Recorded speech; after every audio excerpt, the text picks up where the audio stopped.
My name is Dick Hodges. I'll give a brief testimony on how I began my Christian walk. I'm a member of the media team, and I would rather be on the other side of that camera, usher team, and the leadership council.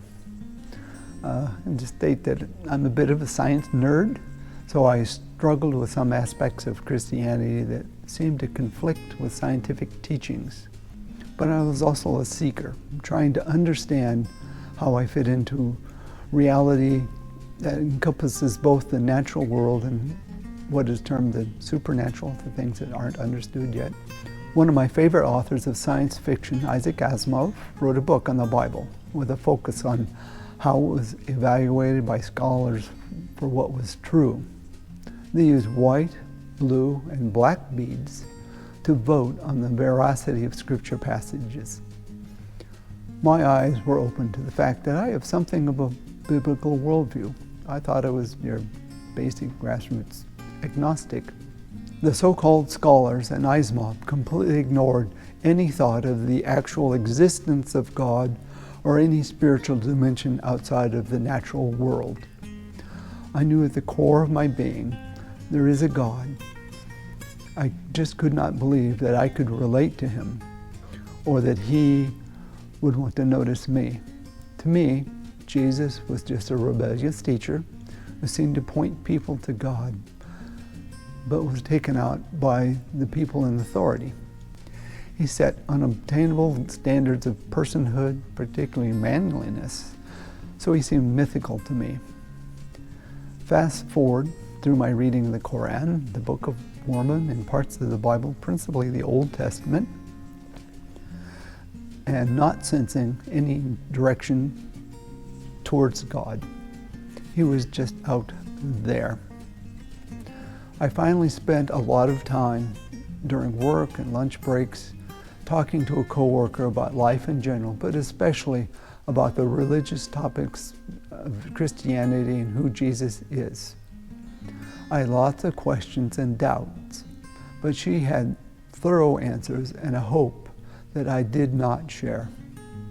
After nearly a year of these talks, because I'm pretty stubborn, I became convicted that I needed to change my ways because Jesus was no longer a mythical person to me, but God himself in human form. One night, alone in my apartment, I surrendered to him and acknowledged him as my leader. I came from a Catholic background at a time when the church services were still Latin. So I did not know any formula or prayer to invite Jesus into my heart. So I just asked him to show me his way, which he has done for the last several decades. Not that I was a reprehensible person before, but I was a fairly happy pagan. But friends and relatives started commenting on how I had changed for the better, such as getting out of an unhealthy relationship and being noticeably more positive and hopeful. I was still a quiet introvert, but a joyful one. My ex-coworker who witnessed to me has now been my wife and a gift from God for 38 years, and mom to our 4 pretty awesome kids. Now, the verse I would like to share that kind of ties in this for me is, "For I know the plans I have for you, declares the Lord. Plans to prosper you and not harm you.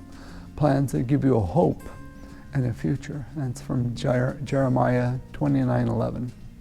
Coming from a background that involved your basic happy pagan, I can relate to people pretty easily in their doubts and questions about the faith because I was there. It's not like you don't flip a switch. You have to have things explained to you fairly. It usually takes a little bit of time, but I can talk to someone and share that I have struggled with this and many of the things other people still struggle with. But there's a good answer. You should not be afraid to question God. He's a very big God, and he's very creative. So you may not realize what his answer is sometimes. God will pursue you, putting people and circumstances in your life to draw you to him. You have a choice to ignore those promptings or allow him to work in your life. Well, even now, I see people that come into my life and they seem to have something to say to me.